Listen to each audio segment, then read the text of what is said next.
नमस्कार, आप देख रहे हैं दूरदर्शन किसान। गांव किसान की एक नई कड़ी में मैं अदिति शर्मा आप सभी का स्वागत करती हूं।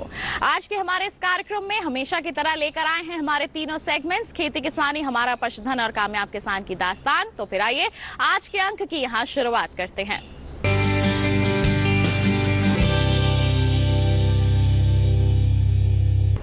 खेती का परिवेश अब बदल रहा है। कई युवा हैं जो अब खेती की ओर अपना रुझान बढ़ा रहे हैं और ऐसे में खेती करना तो चाहते हैं लेकिन जमीन का अभाव है। तो क्या किया जा सकता है? एक बहुत ही बेहतरीन विकल्प है मशरूम की खेती। जी हाँ, आप मशरूम की खेती कर सकते हैं, लेकिन कैसे संभव हो सकता है, आइए आपको बताते हैं हमारी सेगमेंट खेती किसानी में।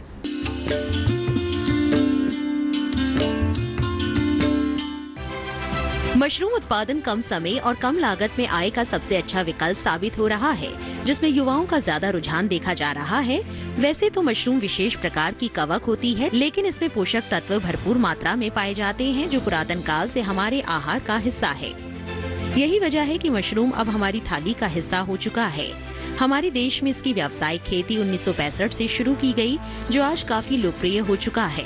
भारत में सबसे पहले पहाड़ी क्षेत्रों में मशरूम की खेती की गई, क्योंकि वहाँ तापमान कम होता था। फिर जैसे जैसे समय बदला, वैसे वैसे कृत्रिम तापमान की स्थितियाँ बनाकर मशरूम की पैदावार ली जाने लगी। आज ये आत्मनिर्भर बनने का सबसे आसान विकल्पों में शामिल है। मशरूम की खेती के लिए गेहूं के भूसे या पराली को बोरे में रात भर के लिए साफ पानी में भिगो दिया जाता है। फिर भूसे को बाहर निकालकर फालतू पानी निथार कर अलग कर दिया जाता है, और जब भूसे में लगभग 70% नमी रह जाए, तब ये बिजाई के लिए तैयार हो जाता है। इसके बाद भूसे को पॉलिथीन बैग में परत दर परत भरते हुए मशरूम का स्पॉन मिलाना चाहिए। ये काम मुख्य रूप से सुबह करना चाहिए। हल्के हाथ से दबाना चाहिए, साथ ही बैग में छेद करने चाहिए, जिससे मशरूम अपनी जगह बना सके। तैयार मशरूम की समय समय पर तुड़ाई करनी चाहिए। इस तरह मशरूम की किस्म के हिसाब से उसकी देखरेख कर बेहतर उत्पादन लिया जा सकता है। देश में युवाओं को आत्मनिर्भर बनाने के लिए देश भर के कृषि विश्वविद्यालय और कृषि विज्ञान केंद्र समय समय पर प्रशिक्षण कार्यक्रम आयोजित करते हैं, जिसमें कृषि और इससे जुड़े सह उत्पादों के संबंध में बारीकी से जानकारी दी जाती है। इसी तरह कृषि विज्ञान केंद्र मशरूम उत्पादन से जुड़े कार्यक्रम आयोजित कर युवाओं को भविष्य संवारने की राह दिखाता है। जो मशरूम है, मशरूम एक बहुत अच्छा प्रोटीन का स्रोत है। आप आजकल देख रहे हैं कि सब्जियां कितनी महंगी हो गई हैं। 80 रुपए किलो, 100 रुपए किलो से तो कम की कोई सब्जी है ही नहीं। इसका विकल्प क्या है? आप मशरूम लीजिए, मशरूम लेकर आप उसे खुद उगाइए। खुद मेहनत भी आपको इतनी नहीं करनी जितना आप खेत में आके आप फावड़ा चला रहे हैं या कुछ कर रहे हैं, ऐसा कुछ नहीं है। आपको मेहनत करनी है, पर शुरुआत में थोड़ी मेहनत होगी, उसके बाद आपको कोई इतनी मेहनत नहीं करनी है और आप कम मेहनत करके, कम लागत करके बहुत ही अच्छा इसको अपने घर के खाने के लिए भी पैदा कर सकते हैं। घर के खाने के लिए पैदा करिए, पहले सबको खिलाइए, आसपास खिलाइए, फिर उसके बाद बड़े लेवल पे जाइए। आप इसको अंतर्राष्ट्रीय स्तर पर लेके जाइए, स्थानीय स्तर पर लेके जाइए और अपना एक अच्छा बिजनेस आप शुरू कर सकते हैं। देखिए, मेरी प्लानिंग यही है कि मैं शुरुआती दौर में अपने घर के लिए ही थोड़ा सा मशरूम पैदा करूं, सबको खिलाऊं, अपने आसपास भी इसको सबको टेस्ट करवाऊं, जिससे वो ये जान पाएं कि वास्तविक तौर पर मशरूम क्या होता है। क्योंकि मशरूम को लेकर बहुत लोगों में बहुत सारी भ्रांतियां हैं। कुछ लोग इसको जहरीला मानते हैं, कुछ लोग इसे कुकुरमुत्ता कहकर, कुकुरमुत्ता एक उनके लिए एक नेगेटिव शब्द है, और कुछ लोग इसे सांप की कुछ कहते हैं, सांप की कुछ घर वगैरह ऐसा कुछ कह के उसके प्रति एक नेगेटिव वो सोच रखते हैं, तो इसीलिए वो लोग खाते नहीं हैं। तो यदि हम अपने आसपास इसके लिए अवेयरनेस फैलाएं और उनको बताएं कि केवल जो मशरूम है वो केवल खाने की सब्जी के तौर पर ही हम यूज़ नहीं कर सकते, बल्कि उसकी एक मेडिसिनल वैल्यू है। कैंसर में और जो ऐसे असाध्य रोग हैं उनमें मशरूम बहुत अच्छा कार्य करता है। और आप इतनी दवाइयों पर आप रुपया जो खर्च करते हैं, उससे कम लागत में आप अपना ये छोटा सा बिजनेस आप शुरू कर सकते हैं। अपने घर से ही शुरू करिए। एक सफल काम के पीछे बेहतर रणनीति होती है। ये बेहतर रणनीति तभी कारगर होगी जब हमें उस विषय का भलीभांति ज्ञान हो। मशरूम की खेती कर किसान लाभ कमा सके, इसके लिए उन्हें प्रशिक्षण दिया जाता है। कृषि विज्ञान केंद्र में समय समय पर प्रशिक्षण कार्यक्रम चलाए जाते हैं, जिसमें उत्पादन, मार्केटिंग से लेकर सरकारी योजनाओं का लाभ कैसे ले, ये तमाम जानकारियाँ दी जाती है।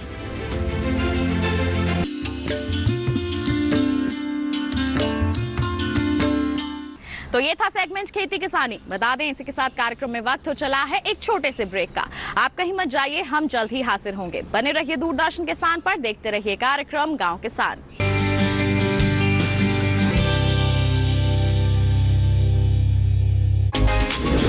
संस्थान यूं ही नहीं बनते, ये श्रेष्ठ बनते हैं शिक्षा से, समाधान से, संरक्षण, उपचार और अनुसंधान से।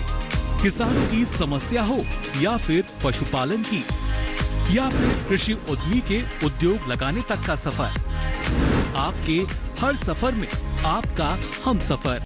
देखिए श्रेष्ठ संस्थान 31 जुलाई से हर रविवार रात 8 बजे, पुनः प्रसारण सोमवार सुबह 9:30 बजे, सिर्फ दूरदर्शन किसान पर। आज हमारी टीम उत्तराखंड जिला नैनीताल दोगड़ा गांव में पहुंची है। हमने जब से धनिया बोना शुरू किया तो हमारी आय दुगनी हो रही होती है, जिससे कि हमें बहुत फायदा होता है। खेती में धान, मक्का, एक गेहूं लगाते हैं और सब्जी का भी उत्पादन करते हैं।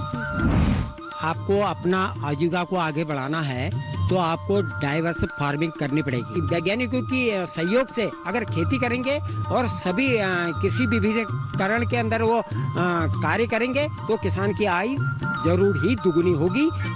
देवभूमि उत्तराखंड से देखिए चौपाल चर्चा सोमवार से शुक्रवार सुबह 9 बजे, सिर्फ डीडी किसान पर।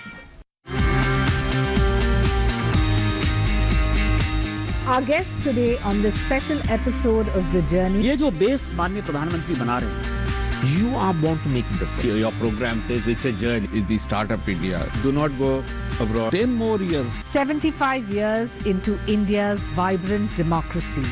This clearly is a story that needs to be unfolded. Please watch The Journey, Indian parliamentarians in conversation with Shaina NC.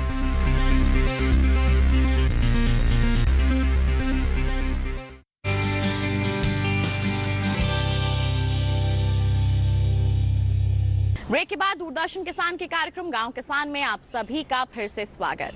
किसान भाइयों बहनों, खेती के बारे में तो हम आपको जानकारी देते ही रहते हैं, लेकिन आज हम आपको बताएंगे कि अगर आप खेती करते हैं तो आपको मोती भी मिल सकते हैं। कैसे, आइए जानकारी दें आपको इसके बारे में हमारे सेगमेंट हमारा पशुधन में। समुद्र की गहराई में मिलने वाला खूबसूरत मोती अब आसानी से आपकी पहुंच में है, क्योंकि भाग्य से मिलने वाला मोती अब आसानी से मेहनत करके पाया जा सकता है। कृषि की बदलती तकनीकों में सीप पालन तेजी से लोकप्रिय होता व्यवसाय है। इसकी सबसे अच्छी बात ये है कि इसे सीमित स्थान में भी आसानी से किया जा सकता है।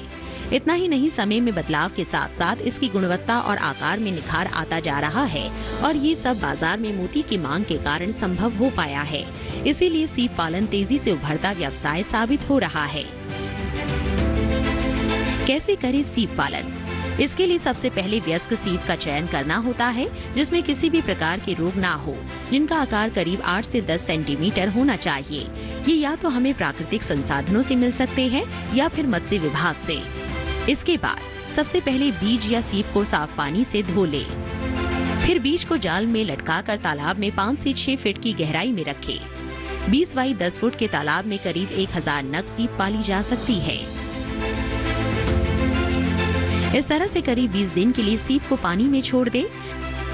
इसके बाद जिस आकार या डिजाइन का मोती चाहिए वो सीप के अंदर डाला जाता है। सीप को खोलने के लिए चाकू, चिमटा या कैंची की सहायता ली जा सकती है।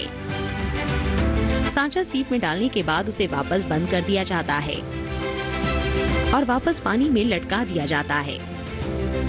सीप अपना भोजन स्वयं नहीं बना सकते हैं, इन्हें बाहर से भोजन देना होता है। इनके भोजन में शैवाल, डाइटम, गोबर खाद, केले के छिलके आदि का प्रयोग कर सकते हैं। इस तरह करीब 1 साल तक सीप को पानी में ही रखा जाता है। इस दौरान सीप का बार बार अवलोकन करना जरूरी होता है, जिससे मृत हो चुकी सीप को पानी से अलग किया जा सके। अच्छे किस्म के मोती के लिए थोड़ा इंतजार किया जाता है, जबकि सामान्य किस्म का मोती 1 साल के अंदर ही मिल जाता है। इसके लिए सीप को साफ करके चाकू की सहायता से खोलकर मोती निकाला जाता है। इस तरह से तैयार मोतियों की बाजार में अच्छी खासी कीमत मिल जाती है। कभी कभी तो मोती की क्वालिटी के हिसाब से एक मोती की कीमत 1 लाख तक चली जाती है। इस तरह से देखा जाए तो इस मुनाफेदार व्यवसाय को अपनाकर युवा वर्ग कम समय में आत्मनिर्भर हो सकते हैं। बस जरूरत है तो सही जगह से प्रशिक्षण लेने की और कदम आगे बढ़ाने की। तो जो पर्ल कल्चर की बात करें इंडिया में, तो पहले आप देख रहे हैं काफ़ी आपको चीज़ें देखने को मिलेंगी, जैसे कि हमारे गवर्नमेंट के संस्थान तक गवर्नमेंट भी हम लोग जो किसानों की आय बढ़ाने की बात करती हैं उसमें भी, तो पर्ल कल्चर जो है एक बहुत ही अच्छा ऑप्शन है। और हम लोगों को अगर मैं अपने बारे में बात करें तो हम लोगों को लगभग 11 से 12 साल हो गए हैं पर्ल कल्चर करते हुए। और इसमें आप एक नए किसान की अगर बात करें तो आप शुरुआत छोटे स्तर से करें, उसके बाद धीरे धीरे इसे बढ़ाते चले जाएं। हम लोगों ने जैसे कि पहले RAS सिस्टम के बजाय नॉर्मल सिस्टम पे लोग काम करते थे, हम लोगों ने RAS को डेवलप किया, रिसर्कुलेटिंग एक्वाकल्चर सिस्टम। इसमें आपको छोटे स्तर से या इवन हम लोग कहें तो घर में आप मोती पालन कर सकते हैं, जिसमें जैसे कि हमारी गृहिणी महिलाएं हैं, कुछ लोग जैसे कि रिसेंटली जो जॉब छूट जाती है, कुछ भी इस तरह की आपको प्रॉब्लम होती है, आप छोटे स्तर से थोड़ा पूंजी लगा के आप इसे शुरू कर सकते हैं।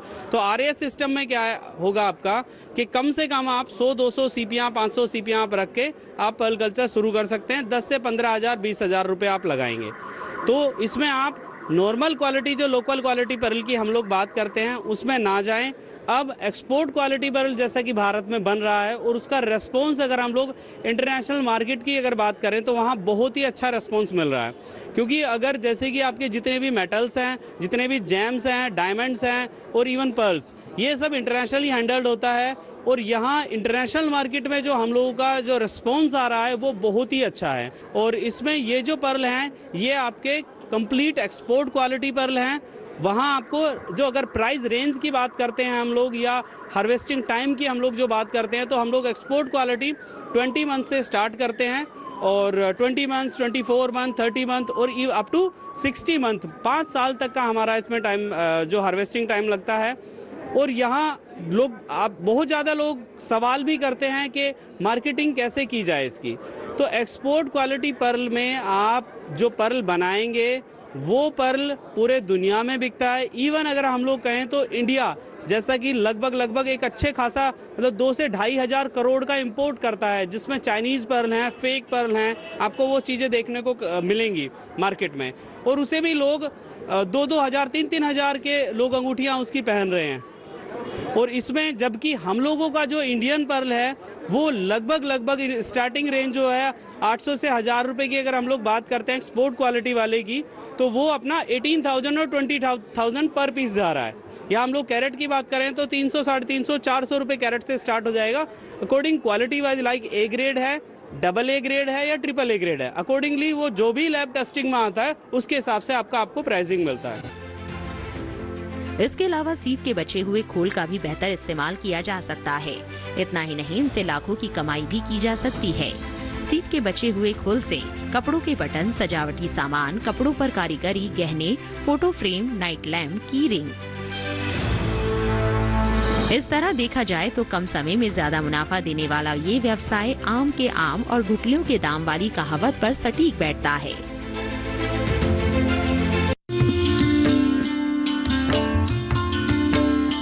अब कार्यक्रम में वक्त है पशुपालक कैलेंडर पर नजर डालने का। तो क्या कहता है इस माह का पशुपालक कैलेंडर, आइए जानें। बारिश के मौसम को देखते हुए पशुशाला में साफ सफाई रखें और पशुओं को बीमारी से बचाने के उपाय करें। इस माह में अतः परजीवी व बाह्य परजीवी के प्रकोप की आशंका रहती है, इसलिए पशु को रोगों से बचाएं। खुरपका, मुंहपका यानी FMD, गलघोटू यानी HS, लंगड़ा बुखार, BQ जैसे जरूरी टीके पशु को लगवाएं। इस माह में भैंसों का बयान शुरू हो जाता है, अतः प्रजनन संबंधी सावधानी के साथ नवजात को सुरक्षा दें। पैदा होने के साथ बच्चे के नाल को करीब 1.5 से 2 इंच पर धागे से बांधे व टिंचर व आयोडीन लगाना चाहिए। इस माह में दूध उत्पादन सही बनाए रखने के लिए पशु को खनिज लवण की मात्रा चिकित्सक की सलाह पर दें। इस समय बारिश से उगे हरे चारे को सीधे पशु को ना दें, ये पशु के लिए नुकसानदायक हो सकता है। ये चारा फसल मक्का की दूसरी फसल लेने का सही समय है। 25 से 30 किलो बीज प्रति एकड़ प्रयोग करें। इस समय पशुपालक संतुलित पशु आहार के लिए मक्का, बाजरा, लोबिया एवं ज्वार की बुआई करें। इसी के साथ बता दें कार्यक्रम में वक्त हो चला है एक और छोटे से ब्रेक का। आप कहीं मत जाइए, हम जल्द ही हाजिर होंगे। बने रहिए दूरदर्शन किसान पर, देखते रहिए कार्यक्रम गांव किसान।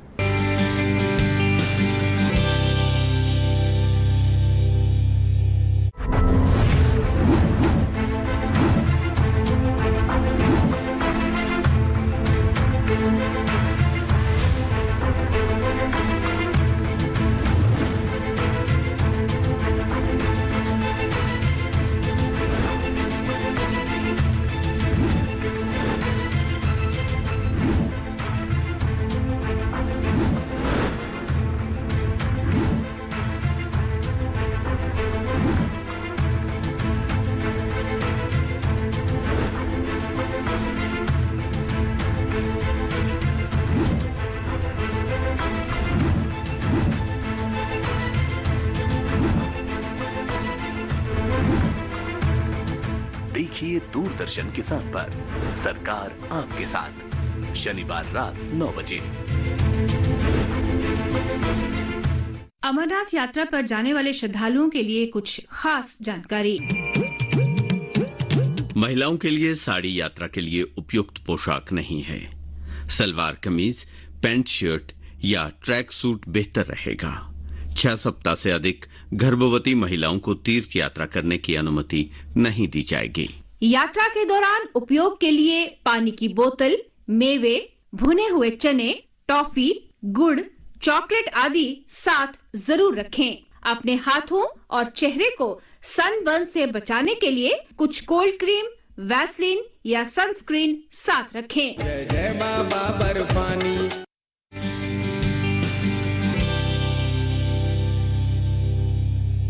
ब्रेक के बाद दूरदर्शन किसान के कार्यक्रम गांव किसान में आप सभी का फिर से स्वागत।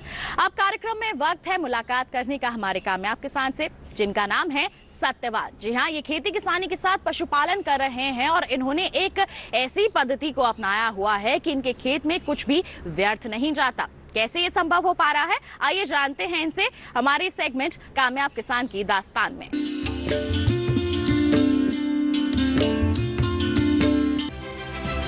दौड़ती भागती जिंदगी के बीच सुकून के पलों का एहसास देता है किसान सत्यवान का ये खेत। इन्होंने अपनी खेती और पशुपालन के बीच एक अलग ही सिस्टम बनाया हुआ है, जिससे इन्हें आय की आमद बनी रहती है। वो सारी चीजों को इस तरह से व्यवस्थित करते हैं कि उनके खेत में कुछ भी व्यर्थ नहीं जाता। सत्यवान भूमि के हर हिस्से का सही तरीके से उपयोग करते हैं। खेत में जब निगाह फेरेंगे तो एक तरफ दिखाई देगी लहलहाती फसलें, तो दूसरी ओर फसल अवशेषों को खाकर मजे लेते हुए पशु। इन्हीं खेतों में बीच बीच में आपको मधुमक्खियों के बक्से भी दिखाई दे जाएंगे, जो इस बात का प्रमाण है कि फसलों में खिलने वाले फूलों का रस भी बेकार नहीं जाने दिया जाएगा। वहीं पशुओं से मिलने वाले दूध को वो सीधे बाजार में नहीं बेचते, बल्कि दूध से घी बनाते हैं, जो दूध से कई गुना मुनाफा देता है। खेती का लागत कम करने के लिए सत्यवान गोबर की खाद का इस्तेमाल करते हैं, जो बायोगैस से बची स्लरी से मिलती है। इस तरह से पर्याप्त गोबर की खाद से जैविक फसलें उगाई जाती है। जैविक रूप से तैयार उपज का उन्हें बाजार में मोटा दाम भी मिलता है। इस तरह देखा जाए तो उनके इस सिस्टम में कुछ भी व्यर्थ नहीं जाता। वो हर चीज से लाभ लेना जानते हैं। उत्तर से गोबर से, जीवामृत से, डिकम्पोजर से ही तैयार की है। अब हमारी तोरी लगभग तैयार है और इसमें केंचुआ इतना है हमारी ज़मीन में, जो ज़मीन के नीचे केमिकल से डरता हुआ केंचुआ 10 फुट नीचे जो केंचुआ था, जीवामृत जिस खेत में हमने डाल दिया वो केंचुआ एकदम ऊपर आ गया। अब इसमें पानी देते हैं तो हमारे पैर रखने की जगह नहीं रहती। और तोरी में और इसमें जिसमें हम केंचुआ ज़्यादा होता है उसमें पानी की भी कम ज़रूरत पड़ती है, क्योंकि नीचे से वो होल करता है और वाष्पीकरण के जरिए पौधे को वो नमी देता है। हमने कोई केमिकल, कोई स्प्रे नहीं किया है, कोई भी हमारे इसमें बीमारी नहीं है। एक आध कोई कीट आता है तो उसको कोई भी पक्षी या उसको जो है खा लेता है और प्रकृति ही प्रकृति को नियंत्रण करती है। सत्यवान जीरो बजट खेती में विश्वास करते हैं और इसी ध्येय को पाने के लिए खाद बीज खुद ही तैयार करते हैं। जीवामृत बनाने के लिए गाय का ताज़ा गोबर और गौमूत्र का इस्तेमाल करते हैं। इसे वो अपने खेत में तो इस्तेमाल करते ही है, साथ ही बाकी किसानों या किचन गार्डन संचालित करने वालों को बेच देते हैं। उनके उत्पादों की गुणवत्ता के कारण उन्हें किसी बाजार में नहीं जाना होता है, बल्कि लोग खुद उनके पास उनके उत्पाद लेने आते हैं। सत्यवान कहते हैं कि किसान खुद अपने उत्पाद का मूल्य तय कर सकता है। सीधी बिक्री से किसान को किसी बिचौलिए की जरूरत नहीं, वो अपनी फसल को सीधे बेचकर ज्यादा लाभ कमा सकता है। इसके साथ ही सत्यवान ने करीब 35 लोगों को रोजगार दे रखा है, जो उनके कामों में सहायता करते हैं। लिए चारे के लिए जो है ऑर्गेनिक मक्का लगाया है। ये मक्का जो है हमने अब 80 दिन का मक्का है, इसमें भुट्टा तैयार हो चुका है और इस मक्के को हमने जीवामृत, घन जीवामृत और गोबर गैस की सलरी जो थी वो पानी के साथ में बहा दी थी, उसी से ये सारा हमने मक्का तैयार किया है। इस मक्के को मेरी गायें बड़े चाव से खाती हैं और इस मक्के से मैं ये कहता हूँ कि 1 से 2 किलो दूध हमारी गाय का बढ़ गया। और नील गायें जो 3-4 किलोमीटर से चल के आती हैं, पास में जो केमिकल का मक्का उसको नहीं खाती, उन्होंने इंसान से ज़्यादा पता है जानवर ने, वो आती हैं इसी मक्के को खाती हैं क्योंकि उन्होंने पता इसमें मिठास गुणवत्ता अलग से है, क्योंकि ये बिल्कुल जो है नेचुरल है। तो इस तरह से हम अपने घी को, दूध को महंगे भाव में बेचते हैं, क्योंकि हम जितना भी जो गाय को चारा खिलाते हैं वो भी हमारा ऑर्गेनिक होता है। उसमें हम कोई केमिकल का, जवार है, बाजरा है या मक्का है या और भी जो हमारे जई है, जो भी हमारा चारा होता है वो बिल्कुल ऑर्गेनिक होता है। और उस चारे को जब हम अपनी गाय को खिलाते हैं तो जैसा खिलाओगे वही तो नीचे उतारेगी, उसी से हमारे दूध की भी गुणवत्ता बढ़ जाती है और उसका हम रेट अलग से लेते हैं। अब हमारा दूध 100 रुपये लीटर जाता है और मेरा जो घी है वो 2500 रुपये किलो बिकता है। तो इस तरह से भी किसान अपनी आय को, और हमारा जीरो बजट है, इसमें हमारा ना डीएपी, ना यूरिया, ना और कोई केमिकल, कुछ कोई ज़रूरत नहीं, बस खाली गोबर की सलरी से और जीवामृत से ही हमने ये तैयार किया है। आपके सामने इसकी ग्रोथ, इसकी जो शाइनिंग, चमक एक अलग से ही है। इस तरह सत्यवान के सुझावों को मानकर किसान कई गुना लाभ ले सकता है। साथ ही जिस तरह से सत्यवान ने कहा कि एक बड़ा नौकर बनने से अच्छा छोटा मालिक बनना बेहतर है, वाकई सच मायनों में कारगर है। आज का युवा वर्ग भटकाव वाली जिंदगी जीने से बेहतर है कि कृषि में अपना भविष्य संवारे।